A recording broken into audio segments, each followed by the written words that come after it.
terhormat, dewan juri, serta kakak-kakak panitia, dan yang saya banggakan, rekan-rekan lomba Vespa. Perkenalkan, saya Zafra Zaida Villa dari MIT Bina Insan Cendekia.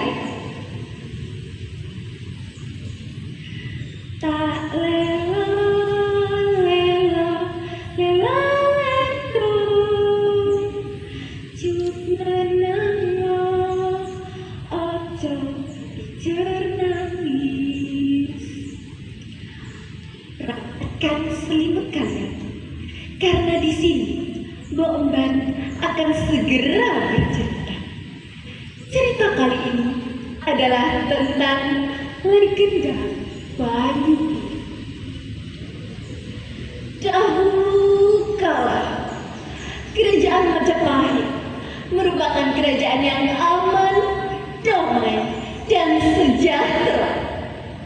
Dengan dipimpin oleh Raja Majapahit bersama ribuan prajuritnya yang setia, kerajaan Majapahit mencapai puncak kejayaan. Namun, kerajaan Demak yang saat itu dipimpin oleh Raden Patah berhasil menghancurkan kerajaan Majapahit.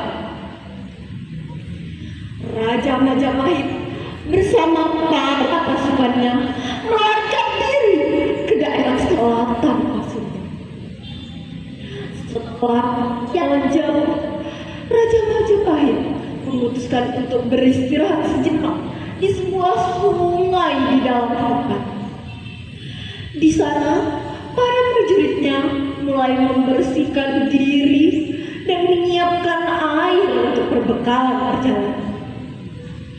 Saat matahari mulai tergelincir, Raja Majapahit memutuskan untuk melanjutkan lagi perjalanannya. Namun, dua di antara para prajuritnya memutuskan untuk tinggal di hutan tersebut. Kedua prajurit itu bernama Mbah Kebut dan Mbah Tombo. Keduanya pun menghadap sang raja untuk meminta izin. Wahai prajurit, marilah kita lanjutkan perjalanan, ucap sang raja. Wahai yang mulia, maafkanlah hamba. Hamba dan Tombrong akan menetap di hutan ini saja. Yang mulia dapat melanjutkan perjalanan bersama para prajurit yang lain, ucap Mbah Kebut meminta izin. Apakah kalian berdua sudah yakin di hutan ini kalian justru akan mendapatkan banyak masalah? Sang raja mengkhawatirkan keselamatan dua prajuritnya. Telah khawatir begitu, Raja. Di dekat hutan ini ada perkampungan yang akan dapat membantu kami berdua, ucap Mbah Kebut meyakinkan sang raja. Sang raja pun naik ke pelanan kudanya dan melanjutkan perjalanan. Di hutan itu, Mbah Kebut dan Mbah Tombrong memilih kegiatannya masing-masing. Mbah Kebut memilih menjadi seorang empu yang pandai membuat senjata, dan sementara itu Mbah Tombrong memilih menjadi seorang petani dan peternak. Pada suatu waktu, dua kerbau putih milik Mbah Tombrong tak kunjung kembali ke kandang. Padahal hari sudah mulai malam. Mbah Tombrong yang khawatir pun menanyakan keberadaan kerbau putihnya kepada Mbah Kebut. Kebut, aduh Kebut, apakah tak melihat di mana kerbau-kerbauku? Ini sudah mulai malam, tapi aku tak melihat mereka di kandang, ucap Mbah Tombrong khawatir. Aduh Tombrong, kau ini ribut sekali. Aku tak tahu di mana kerbau-kerbaumu. Sudahlah, mari kita cari bersama. Ajaklah penduduk desa untuk membantumu mencari. Dengan bantuan bantuan penduduk desa, Mbah Tombro pun berhasil menemukan kerbau-kerbau putih. Mereka terjebak ke dalam sebuah kubangan yang berlumpur.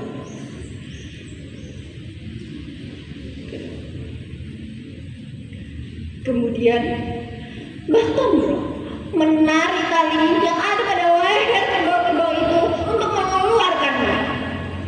Namun kerbau-kerbau itu tetap bergeming. Bahkan dengan bantuan para penduduk desa, kerbau-kerbau itu tetap tak mau dikeluarkan.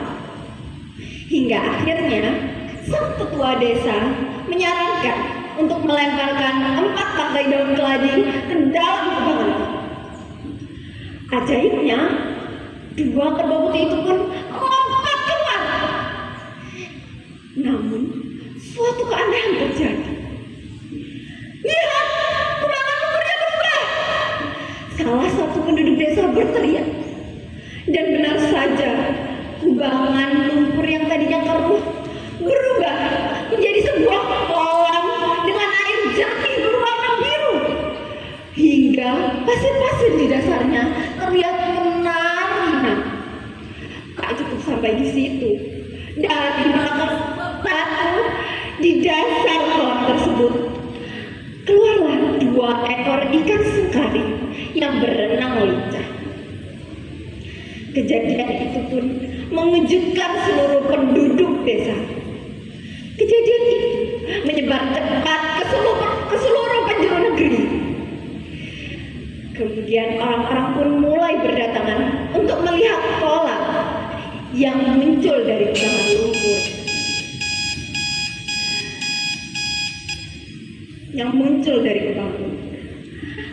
Kemudian banyak orang yang berkata, "Wah, banyak udang biru."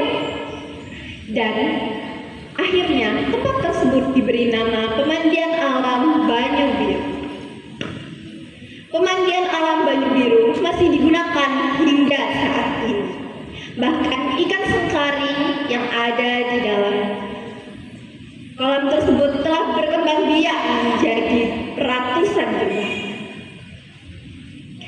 Anakku